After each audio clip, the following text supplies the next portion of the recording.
Hello everyone, my name is Pooja. Welcome to Pooja's classroom.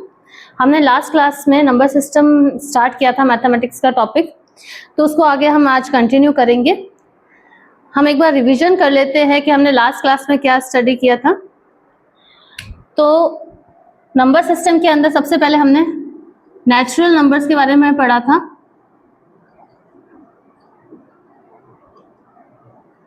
Natural numbers हमने पढ़ लिए थे। नेचुरल नंबर्स कहाँ से स्टार्ट हो रहे हैं? 1, 2, 3 एंड सो ऑन। फिर हमने पढ़ा था होल नंबर्स।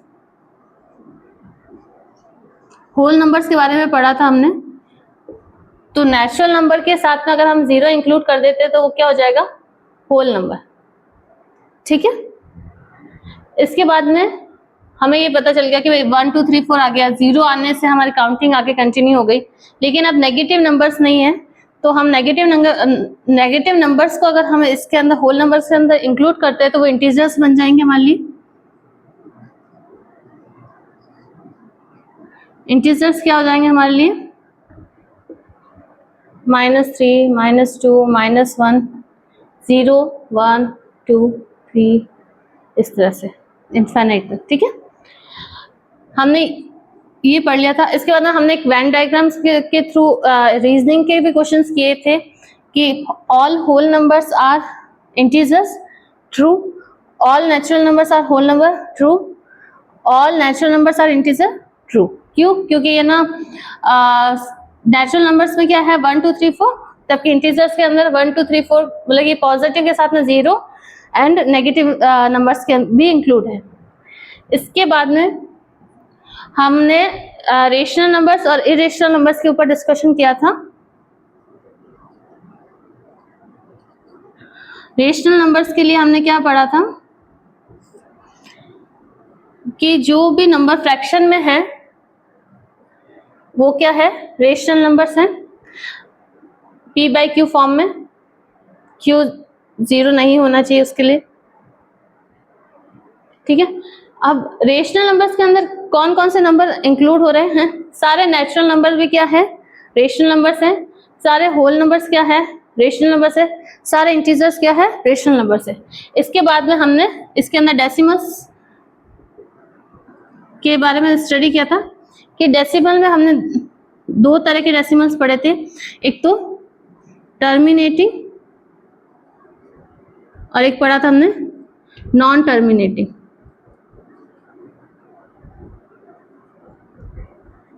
ठीक है। टर्मिनेटिंग के अंदर क्या आ रहा है कि फॉर एग्जाम्पल 1.56, 1.42, 3.5, 4.7 इस तरह से है। तो मतलब कि पॉइंट लगाने के बाद में ये नंबर एंड हो रहा है, जैसे मतलब कि 5, 6, तो ये आगे कंटिन्यू नहीं है, कहीं ना कहीं टर्मिनेट रुक रहा है ये पॉइंट के बाद में। तो ये क्या हो रहे हैं डेसिमल के अंदर? टर्मिनेटिंग। और नॉन टर्मिनेटिंग क्या है? जिसका एंड ना हो। तो उसमें नॉन टर्मिनेटिंग में भी हमने 2 पढ़ लिए थे, एक तो रिपीटिंग और एक non repeating numbers. Repeating number, repeating and non repeating.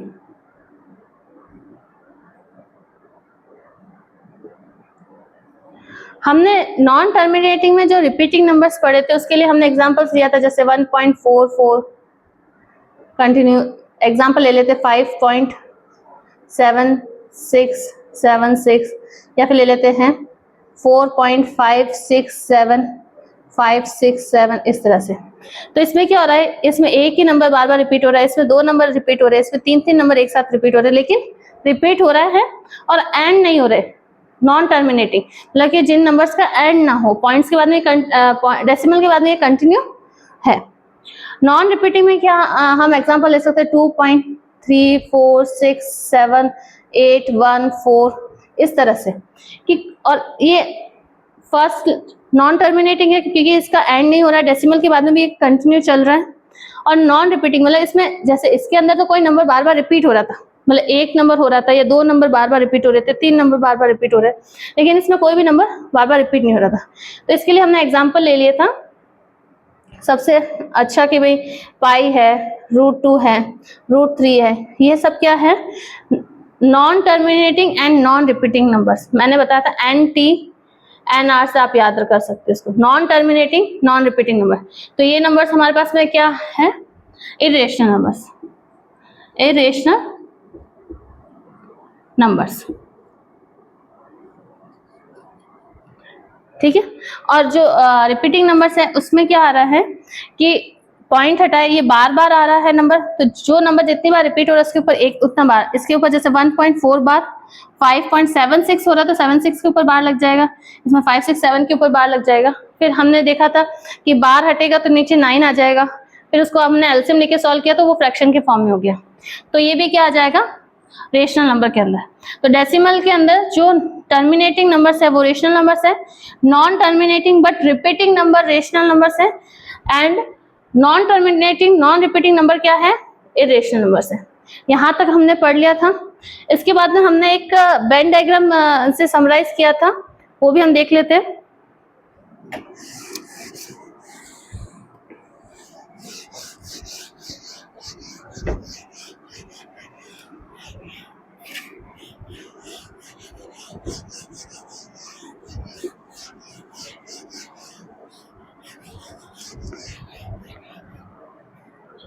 हमने वेन डायग्राम में क्या पढ़ा था कि सबसे पहले हम ये नेचुरल नंबर्स लिख रहे थे, नेचुरल नंबर के बाद में कौन सा नंबर आया हमारे पास में, होल नंबर, होल नंबर के बाद में हमारे पास में आ गया इंटीजर्स, ठीक है।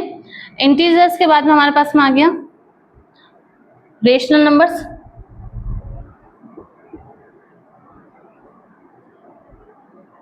रेशनल नंबर्स जिसके अंदर डेसिमल नंबर भी इंक्लूड है, ठीक है। और हमने एक पढ़ा था इरेशनल नंबर, उसको हम साइड में लिख देते हैं। ये मतलब कि रेशनल नंबर के अंदर natural, whole, integers and decimals आ रहे हैं। डेसिमल्स के अंदर भी कौन सा, terminating and terminating, non terminating and repeating, दो टाइप आ रहे हैं, एक टर्मिनेटिंग डेसिमल, एक non terminating but repeating decimal. Irrationals के अंदर हमारे पास में कौन से नंबर्स आ रहे हैं, non terminating non repeating number, ठीक है। ये सब मिलके हमारे पास में क्या बन रहा है, ये सब वास्तव में हम संख्या देख सकते हैं, तो ये सारे नंबर्स क्या बन गए हमारे लिए, रियल नंबर्स। ये एक रियल नंबर्स का पार्ट हो गया। तो अगर हम वेन डायग्राम से तो ऐसा कर सकते हैं, अगर हम फ्लो चार्ट बनाना चाहे तो उसको हम कैसे एक्सप्लेन करेंगे कि नंबर सिस्टम में जैसे इसके भी दो पार्ट्स है, बट हमने एक पार्ट डिस्कस कर लिया पूरा रियल नंबर्स का। तो नंबर सिस्टम के नीचे आ जाएगा रियल नंबर्स। रियल नंबर्स के दो पार्ट बन जाएंगे, एक रेशनल नंबर, एक और एक इरेशनल नंबर्स। रेशनल नंबर्स को फर्दर डिवाइड करेंगे तो इंटीजर से होल नंबर से नेचुरल नंबर, ठीक है। तो आप चाहे तो वेन डायग्राम से समझ सकते हैं। वेन डायग्राम से समझने में हमारा ये फायदा रहेगा कि हम मैथ्स के साथ साथ इसका रीजनिंग का भी जो टॉपिक है वेन डायग्राम के अंदर, अगर इंटीजर्स के रिलेटेड पूछा जाए तो हम उसको इजीली सॉल्व कर सकते हैं। तो ये हमने जो लास्ट क्लास में पढ़ा था उसका एक छोटा सा रिकैप किया था, कि हम रिवाइज कर लेते हैं कि हमने क्या पढ़ लिया है। अब आगे हम कंटिन्यू करते हैं।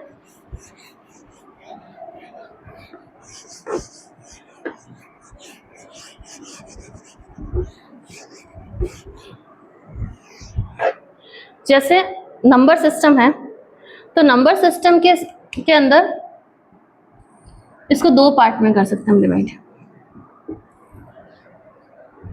एक है रियल नंबर्स, सभी वास्तविक संख्याएं, जिसको हम डिटेल में इसके पार्ट्स है जो सारे वो हम डिस्कस कर चुके हैं लास्ट क्लास के अंदर। अब हमारे पास में आ रहा है इमेजिनरी नंबर्स।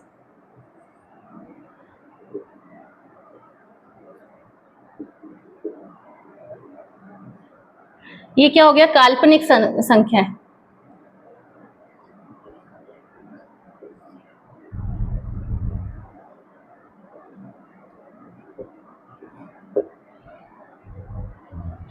ये वास्तविक संख्या है।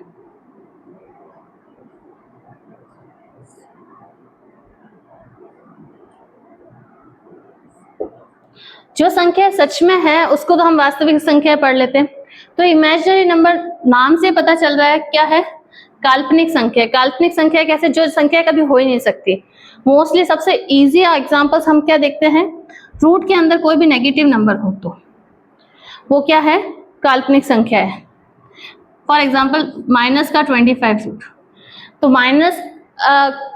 माइनस रूट के अंदर कभी भी पॉसिबल होता ही नहीं है माइनस पूरा नंबर, तो इस तरह से ये नंबर क्या हो जाएंगे, इमेजिनरी नंबर्स। इसको हम कुछ भी लिख दो, कोई भी इसके अंदर हम कहते हैं ना नेगेटिव के अंदर स्क्वायर रूट के अंदर लिख देते हैं नंबर, तो वो क्या हो जाएगा, इमेजिनरी नंबर्स हो जाएंगे। इसके अंदर अगर रूट में -1 है तो उसको हम क्या लिखते हैं, iota. I for imaginary, I for iota. उसको हम काल्पनिक संख्या को दिखाने के लिए इस तरह से सिंबल लिख सकते हैं। फॉर एग्जाम्पल इसमें अगर -25 लिखा है, जैसे ये वाला नंबर, तो 25 किसका स्क्वायर रूट है, 5 का, तो 5 बाहर आ गया, अंदर रूट में -1 बचा, तो इसको हमने लिख दिया 5 आयोटा। तो ये क्या हो गई है, काल्पनिक संख्याएं हो गई है। तो हम इसको देखा जाए तो क्या हो गया है नंबर सिस्टम में, रियल नंबर्स हो गए, इमेजिनरी नंबर्स हो गए, और रियल नंबर्स के अंदर सब पार्ट्स हम पढ़ चुके हैं। अगर कभी भी रियल नंबर और इमेजिनरी नंबर को साथ में लिखा हुआ देखे तो हम उसको क्या बोलेंगे, कॉम्प्लेक्स नंबर। क्या है, कॉम्प्लेक्स नंबर। तो इससे समझ में आता है कि सबसे बड़ा जो जिसके अंदर सारे नंबर्स है वो कौन सा है, उसको हम क्या बोलेंगे, कॉम्प्लेक्स नंबर। कॉम्प्लेक्स नंबर हम कम टर्म यूज करते हैं, लेकिन सबसे ऊपर यही है, ये सारे उसी के पार्ट्स है। कॉम्प्लेक्स नंबर के अंदर ही क्या आता है, रियल नंबर आता है, इमेजिनरी नंबर आता है। रियल नंबर्स के सब पार्ट्स हम पढ़ चुके हैं, तो ये बहुत इंपॉर्टेंट है। अब कॉम्प्लेक्स नंबर को किस तरह से डिनोट करते हैं, जब रियल नंबर और इमेजिनरी नंबर को हम एक साथ लिखेंगे तो वो कॉम्प्लेक्स नंबर दिखेगा हमें।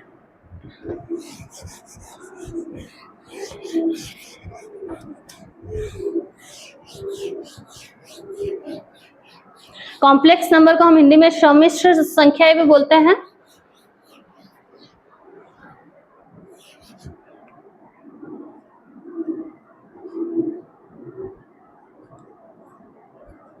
सम्मिश्र संख्याएं, इसको कैसे लिखते हैं कि एक तो रियल नंबर आ जाएगा, अब प्लस माइनस कुछ भी लिख दो, डिवाइड भी लिख सकते हैं आप, और यहाँ पे या फिर डिवाइड का सिंबल लिख दो, कुछ भी, साथ में इमेजिनरी नंबर्स हो जाए, तो ये क्या हो जाएगा, कॉम्प्लेक्स नंबर। एग्जाम्पल से हम समझते हैं, जैसे रियल नंबर लिख दिया मैंने 5 प्लस आयोटा, सिंपल सा लिख दिया आयोटा, तो ये क्या हो जाएगा, कॉम्प्लेक्स नंबर हो जाएगा। मैंने लिख दिया 6 प्लस -3 आयोटा, तो ये भी क्या हो जाएगा, कॉम्प्लेक्स नंबर हो जाएगा। तो इससे हमें समझ में आ रहा है कि रियल और इमेजिनरी नंबर से तो क्या बन रहा है, कॉम्प्लेक्स नंबर बन रहा है। अब हम एग्जांपल लेके समझते हैं कि अगर मैंने लिख दिया 10, तो क्या ये कॉम्प्लेक्स नंबर है? ऐसे देखा जाए तो हाँ, आप सोचेंगे कि अब हम इसको इंटीजर बोल सकते हैं, नेचुरल नंबर बोल सकते हैं, होल नंबर बोल सकते हैं, रेशनल नंबर्स बोल सकते हैं, लेकिन कॉम्प्लेक्स नंबर क्यों बोल रहे हैं हम? तो हम इसको कॉम्प्लेक्स नंबर की फॉर्म में हम सॉल्व कर सकते हैं सब, क्योंकि सबसे ऊपर क्या है, कॉम्प्लेक्स नंबर, उसके बाद रियल और इमेजिनरी पार्ट्स को हमने डिवाइड किया है, रियल पार्ट में इस तरह से, तो 10 को हम क्या लिख सकते हैं, 10 प्लस 0 आयोटा, तो ये इसका इमेजिनरी पार्ट हो गया, ये इसका रियल पार्ट हो गया। तो इस तरह से हम कोई भी नेचुरल नंबर है, होल नंबर, इंटीजर्स है, उसको कॉम्प्लेक्स नंबर की तरह डिनोट कर सकते हैं। ये तो रियल नंबर्स के अंदर आ गया। अगर मैं एग्जांपल ले लेती हूँ 6 आयोटा, 6 आयोटा लिख दिया, तो ऐसे देखने पर तो क्या लिख रहा है कि ये एक इमेजिनरी नंबर है, काल्पनिक संख्याएं हैं। मगर इसको भी हम ऐसे लिख सकते हैं 0 प्लस 6 आयोटा, तो 0 लगाने से कोई फर्क नहीं पड़ रहा, 0 होल नंबर हो गया, मतलब रियल नंबर हो गया, ये इमेजिनरी नंबर हो गया, तो ये एक तरह से क्या हो गया, कॉम्प्लेक्स नंबर। तो मतलब कि जितने भी तरह के नंबर है वो किसके अंदर आ रहे हैं, कॉम्प्लेक्स नंबर्स के पार्ट है। तो अगर हम फ्लो चार्ट के थ्रू समझना चाहे तो हम इसको समझ सकते हैं एक बार।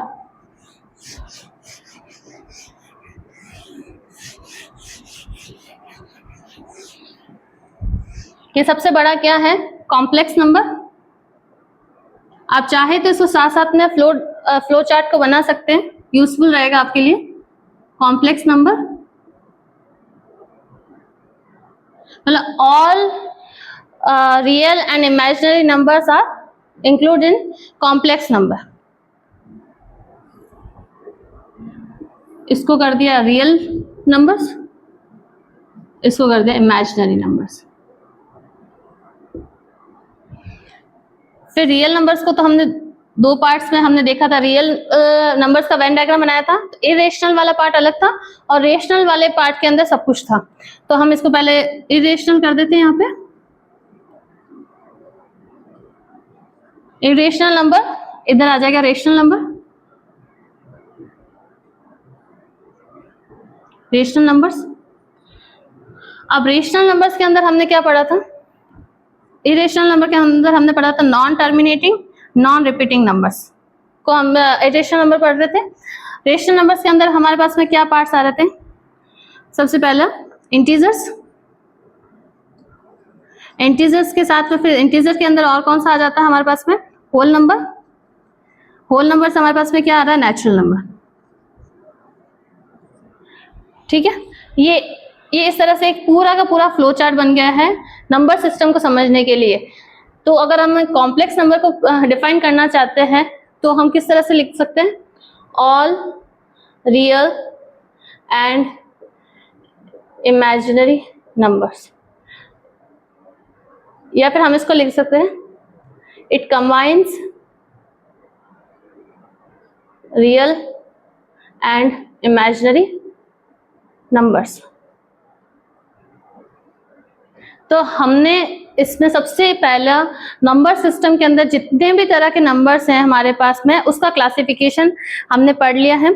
और हमें ये चीज अब क्लियर हो जानी चाहिए कि अगर मैं किसी भी मतलब कि मैथ्स का किसी भी चैप्टर चल रहा है तो अगर आपको बोल दे इरेशनल नंबर क्या है, रेशनल नंबर्स क्या है, इंटीजर्स क्या है, तो आपको बिल्कुल क्लिक कर जाना चाहिए कि ये क्या बोलना चाह रहा है। ठीक है, ये हो गया है हमारे पास में।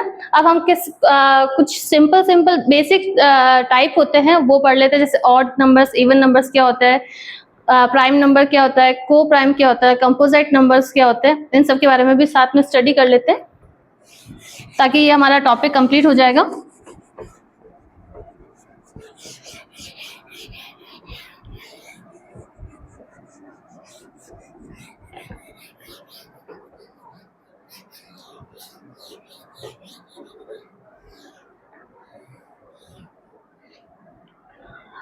हम सबसे पहले पढ़ लेते हैं इवन नंबर्स।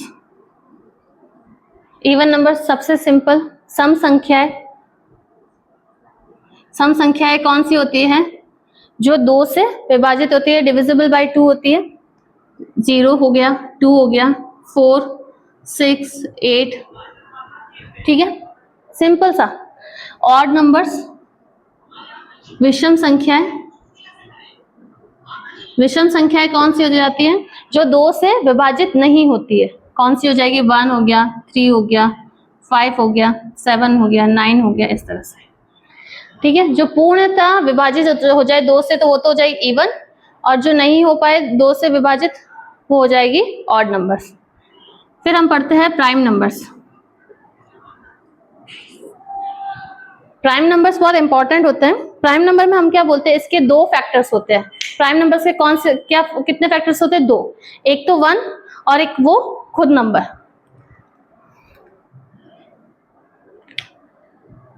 फॉर एग्जाम्पल जैसे 2 है, 2 सिर्फ और सिर्फ 1 से डिवाइड होगा या फिर खुद से डिवाइड हो सकता है। इसको हम अभाज्य संख्या भी बोलते हैं शायद हिंदी में, नॉन जो किसी और से नहीं जाती है। 2 हो गया, 3 हो गया, 5 नंबर हो गया, 7 हो गया, 11 हो गया, 13, 17, 19, इस तरह से और भी आगे नंबर्स हैं।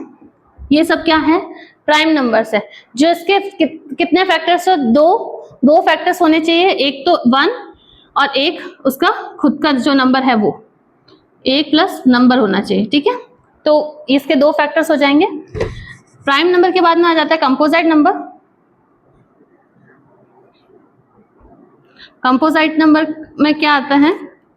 जिसके 2 से अधिक फैक्टर्स हो, 2 से अधिक फैक्टर्स हो, वो क्या हो जाएंगे कंपोजिट नंबर। जिसके 2 फैक्टर्स हो मतलब 1 और वो खुद नंबर, वो तो प्राइम, और कंपोजिट में जो 2 से अधिक फैक्टर, जैसे 4 क्या हो गया, 1 से भी ज्यादा है, 2 से भी डिवाइड हो रहा है और 4 से भी हो रहा है, तो हो गए 2 से ज्यादा। 6 है, 1 से भी जाएगा, 2 से भी जाएगा, 3 से भी जाएगा और 6 से भी जाएगा। 8 हो गया, 9 हो गया, 10 हो गया, 12 हो गया। इस तरह से ये सारे नंबर्स क्या हो जाएंगे कंपोजिट नंबर्स। ये दोनों नंबर हो गए। अब इसमें एक इंपॉर्टेंट चीज है कि इसकी डेफिनेशन बताते वक्त मैंने क्या बोला था प्राइम और कंपोजिट नंबर में, कि जिस प्राइम नंबर में कि जिसके 2 फैक्टर्स हो, और कंपोजिट नंबर में जिसके 2 से अधिक फैक्टर्स हो। तो इस हिसाब से 0 एंड 1 क्या है, ना तो प्राइम नंबर है क्योंकि 1 तो 1 से डिविजिबल हो मतलब जाएगा, तो ये क्या हो जाएगा प्राइम नंबर नहीं होगा, और ये ना तो कंपोजिट नंबर होगा। तो ये इंपॉर्टेंट है कि 0 एंड 1 क्या है, नॉट प्राइम नंबर और not composite number, unique number है।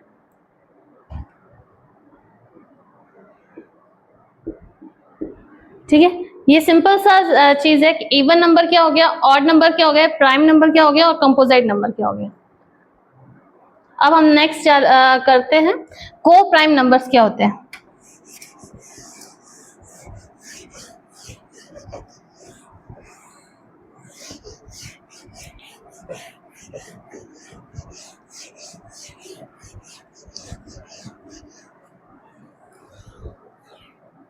हमारे पास में नेक्स्ट आता है को प्राइम नंबर्स।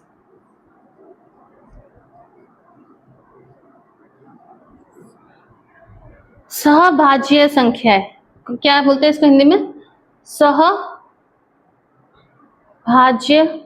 संख्या है। इसमें क्या है कि ऐसे 2 नंबर्स का पेयर साथ में जो क्या कहते हैं दूसरे नंबर से डिविजिबल नहीं हो खुद के अलावा, जैसे फॉर एग्जांपल 2 एंड 3। अब 2 भी प्राइम है, 3 भी प्राइम है, तो वो तो सिंपल सा है कि ये को प्राइम होंगे ही होंगे, मतलब ये दोनों को आपस में कॉमन टेबल से कट नहीं किया जा सकता है।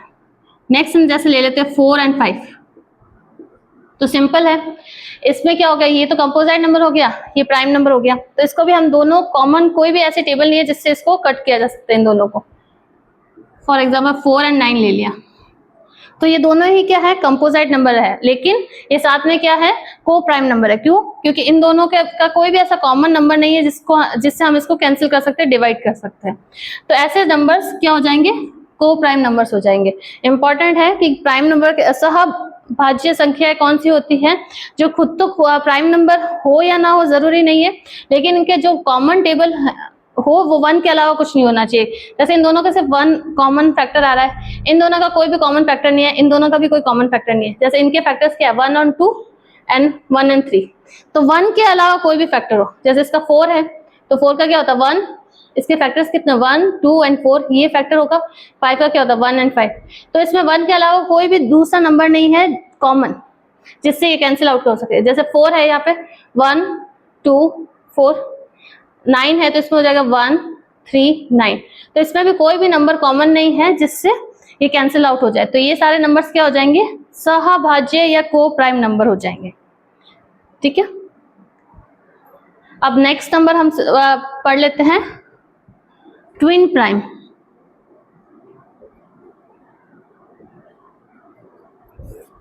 ये हम सब पढ़ना बहुत इंपॉर्टेंट है क्योंकि काफी बार एग्जाम्स में हमें ऐसे लिख के दे दिया कि ट्विन, ऐसा कोई पैराग्राफ दे दिया है डेटा है जिसमें हमें चेक करना है कि भाई सोल्यूशन क्या होगा, तो इसमें एक हिंट दे रखा होता है कि वो ट्विन प्राइम है।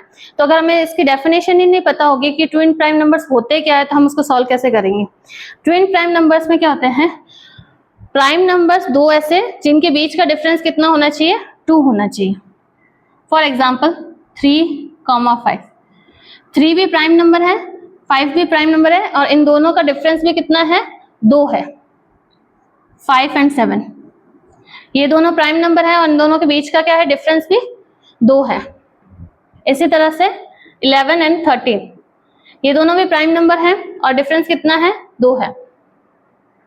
17 एंड 19।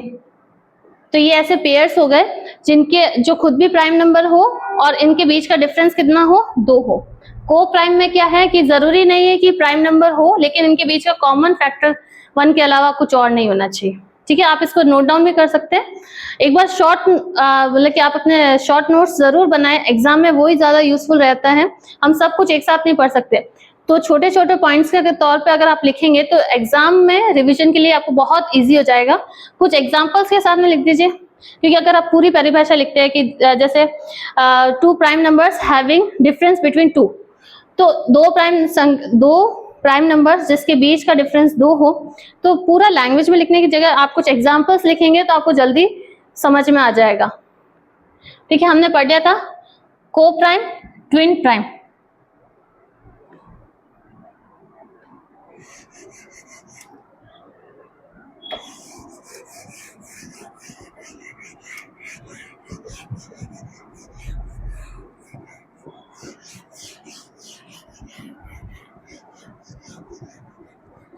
तो इस तरह से हमारे पास में जो भी नंबर्स होते हैं उसके हमने टाइप पढ़ लिए हैं। कौन कौन से है, इवन नंबर्स हो गया, ऑड नंबर्स हो गया, प्राइम नंबर हो गया, कंपोजिट हो गया, को प्राइम हो गया और ट्विन प्राइम हो गया। ठीक है, अब हम जो भी हमारे पास में काफी बार क्वेश्चंस इस तरह से आते हैं कि नंबर सिस्टम तो हमने पढ़ लिया है। नंबर सिस्टम पढ़ने का बेसिक रीजन क्या है, क्योंकि वो सारे चैप्टर्स के अंदर बहुत इंपॉर्टेंट है। जैसे कोई भी क्वेश्चन है कॉम्पिटिटिव एग्जाम्स में, तो सिर्फ और सिर्फ नंबर सिस्टम पे बेस्ड है नहीं, नंबर सिस्टम पे बेस्ड ऐसा क्वेश्चन आएंगे जो मतलब कि जैसे बोर्ड मास है उसके साथ मतलब इंक्लूड हो गया है, या सरल रेखा के समीकरण के साथ में हमारे पास में काम आ रहा है, इस तरह से जरूरी है। अब कुछ पॉइंट्स हैं जो हमें याद होने चाहिए क्वेश्चन को इजीली याद करने के लिए। तो इसमें सिंपल सा होता है, फर्स्ट एंड नेचुरल नंबर्स क्या है भाई, फर्स्ट एंड नेचुरल नंबर जैसे 1 है, 2 है, 3 है, 4 है, ये n तक है। तो इन सब का सम अगर हमें फाइंड आउट करना होगा तो क्या इसके लिए क्या फॉर्मूला हो जाएगा,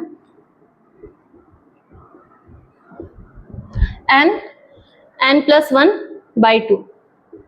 सिंपल है।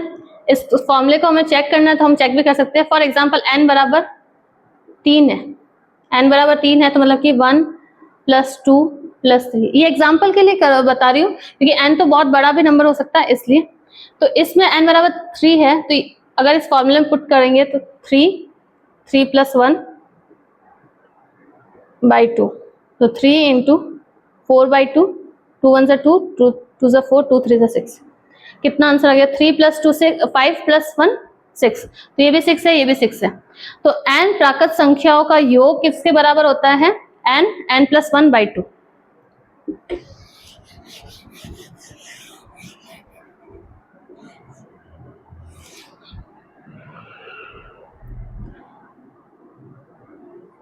अगर इन प्राकृत संख्याओं का स्क्वायर कर दे हम, जैसे 1 का स्क्वायर + 2 का स्क्वायर + 3 का स्क्वायर + 4 का स्क्वायर, इस तरह से n का स्क्वायर, तो इसमें हमारे पास में क्या सोल्यूशन आ जाएगा, फॉर्मूला n + 1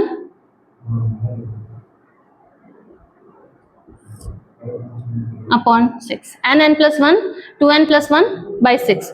अगर हम इसका सोल्यूशन करना चाहे तो क्या हो जाएगा, जैसे अगर हमें बोला गया है कि 3 है, n बराबर 3 है, तो अगर हम यहाँ पे सॉल्व करते हैं तो 1 2 2 = 4, 3 3 = 9, 9 + 1 10, 10 + 1 14, यहाँ पे 14 आंसर है। अगर हम यहाँ पे पुट करते हैं तो n बराबर 3 है तो 3 × 3 + 1 4 × 4 3 2 = 6 + 1 7 अपॉन 6।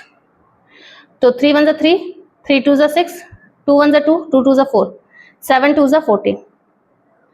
हमने चेक कर लिया कि अगर हम डायरेक्ट भी करते हैं और अगर फॉर्मूला में पुट कैसे करना है, तो ये दोनों हमारे पास में 2 फॉर्मूला बन गए हैं। ठीक है, कि फर्स्ट हमारे पास में फॉर्मूला है कि n प्राकृत संख्याओं का योग किसके बराबर है और प्राकृत संख्याओं के वर्गों का योग किसके बराबर है। इसी तरह से हमारे पास में आ जाता है प्राकृत संख्याओं के क्यूब का क्या सोल्यूशन रहता है, n प्राकृत संख्याओं का क्यूब, मतलब कि क्यूब करके किया हुआ है, तो हमारे पास में ये n प्राकृत संख्याओं का योग तो है ही है, इसके ऊपर स्क्वायर लगा दो आप, तो इसका क्यूब आ जाएगा। इसको भी हम एग्जाम्पल के तौर पे सॉल्व कर सकते हैं। जैसे अगर n बराबर मैंने 2 रख दिया, तो अगर 2 रखेंगे तो 1 का क्यूब कितना हो जाएगा 1, प्लस 2 का क्यूब कितना हो जाएगा 8, 8 और 1 कितना हो जाएगा ये 9। ठीक है, इसमें 9 आ रहा है। अगर हम इसमें पुट करेंगे तो n की वैल्यू 2 आ गई, 2 प्लस 1 बाई 2 का स्क्वायर। 2 से 2 कैंसिल हो गया, 2 प्लस 1 कितना हो गया 3, 3 का स्क्वायर कितना हो गया 9।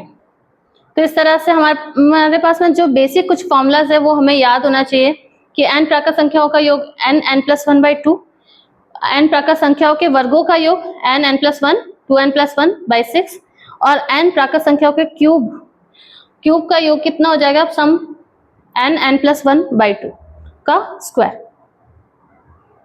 ठीक है, तो ये कुछ फॉर्मूलाज हैं, वो भी हमें याद होने चाहिए। ज्यादा कुछ याद करने की जरूरत नहीं है। ये पूरा का पूरा दो क्लासेस थी नंबर सिस्टम पे, वो सिर्फ और सिर्फ अपने कंसेप्ट्स को क्लियर करने के लिए थी कि अगर कोई भी टॉपिक अगर हमारे पास में आए और उसके अंदर हमें लिखा मिले कि परिमेय संख्या है या अपरिमेय संख्या है, तो उस टाइम हम बिना कंफ्यूजन के उस चीज को अंडरस्टैंड कर सके कि क्वेश्चन में किस नंबर्स के बारे में बात की जा रही है।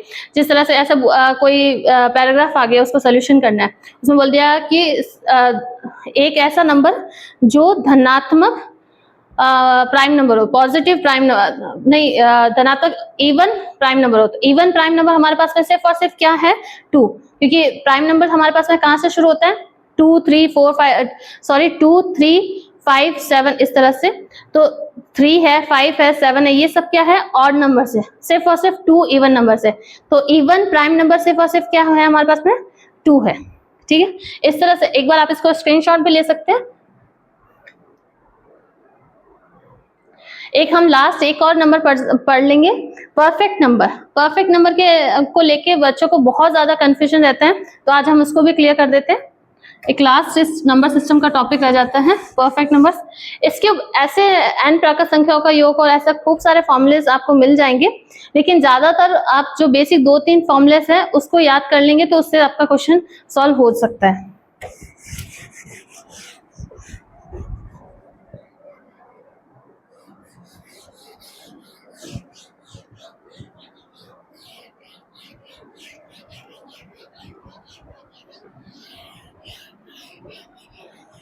अब है परफेक्ट नंबर। लास्ट हमारे पास में एक नंबर हम डिस्कस कर लेते हैं, परफेक्ट नंबर।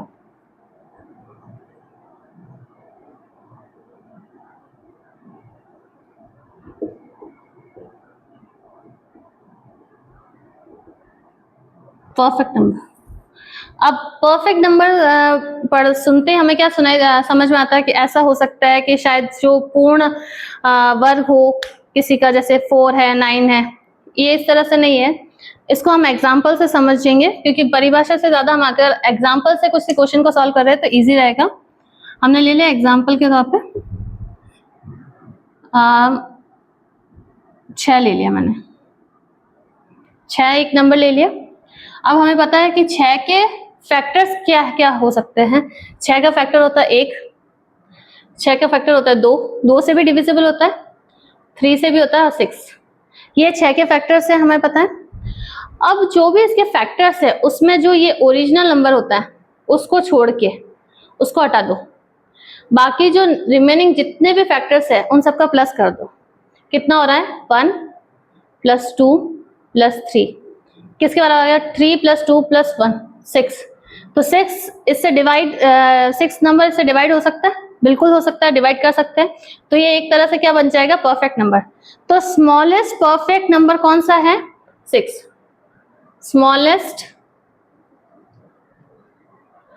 परफेक्ट नंबर कौन सा है 6।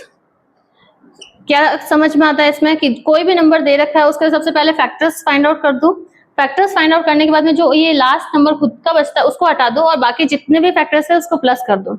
अगर वो इससे डिविजिबल है तब तो ये परफेक्ट नंबर हो जाएगा, अगर डिविजिबल नहीं है तो वो परफेक्ट नंबर नहीं होगा। हम एक और एग्जांपल ले लेते हैं इसके समझने के लिए। 10 है, 10 हमारे पास में नंबर दे रखा है। 10 के फैक्टर्स क्या रहेंगे हमारे पास में 1 2 5, क्योंकि 1 भी डिवाइड कर रहा है, 2 भी डिवाइड कर रहा है, 5 भी डिवाइड कर रहा है और 10 भी डिवाइड कर रहा है। तो क्या बोला था कि जो नंबर है ओरिजिनल उसको छोड़ दो, इस नंबर को हटा दो, बाकी जो नंबर है इसमें है 1 + 2 + 5, ये कितना हो गया 8। ये 10 क्या 8 से डिवाइड हो सकता है पूरा? नहीं हो सकता, तो ये क्या हो जाएगा, परफेक्ट नंबर नहीं होगा। इस तरह से हम एक और एग्जांपल ले सकते हैं। पहले इसको हटा देते हैं।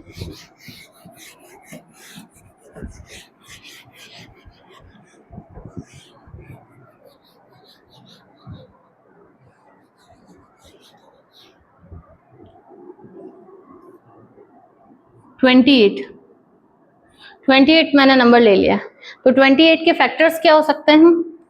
1, 2 से डिवाइड हो सकता है, 3 से नहीं होगा, 4 से, फिर 7 से,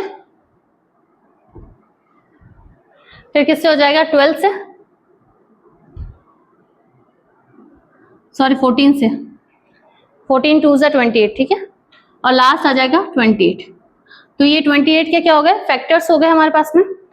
तो हमें परफेक्ट नंबर फाइंड आउट करने के लिए पहले इसको तो हटा देंगे, जो सेम नंबर है उसको तो हटा दिया, अब इन सबको प्लस कर देते हैं। क्या बचा है, 1 + 2 + 4 + 7 + 14। अब इन सबको प्लस करें हम, 2 + 1 3, 3 + 7 10, 10 + 4 14, 14 + 14 28। 28 भी क्या हो जाएगा, एक परफेक्ट नंबर हो जाएगा। तो 6 के बाद हमारे पास में जो परफेक्ट नंबर आता है नेक्स्ट, वो होता है 28। इस तरह से हम परफेक्ट नंबर, अगर हमें कोई भी नंबर दिया हुआ हो तो उसको हम फैक्टराइज करके उसके फैक्टर्स को सम करके, इंक्लूडिंग जो सेम नंबर है उसको हटा के, अगर हम देख लेते हैं वो डिवाइड हो रहा है तो वो क्या हो जाएगा, परफेक्ट नंबर हो जाएगा। अगर वो डिवाइड नहीं हो रहा है तो वो परफेक्ट नंबर नहीं होगा। इसके साथ ही हमारे पास में जो नंबर सिस्टम का जो बेसिक चीजें हैं वो सब हमने पढ़ ली हैं। ये सिर्फ और सिर्फ है ना, इसमें एक ही चैप्टर नहीं है, ये चैप्टर सारे चैप्टर्स के लिए बहुत इंपॉर्टेंट है। अदरवाइज हमें कहीं पे भी नंबर सिस्टम्स के जैसे इरेशनल नंबर, रेशनल नंबर्स में बहुत प्रॉब्लम्स आती है। परफेक्ट नंबर क्या होता है वो नहीं पता होता है। तो ये चीजें अगर हमें ध्यान में आ जाती है तो हम सारे क्वेश्चंस को बहुत इजीली यूज कर सकते हैं, सॉल्व कर सकते हैं।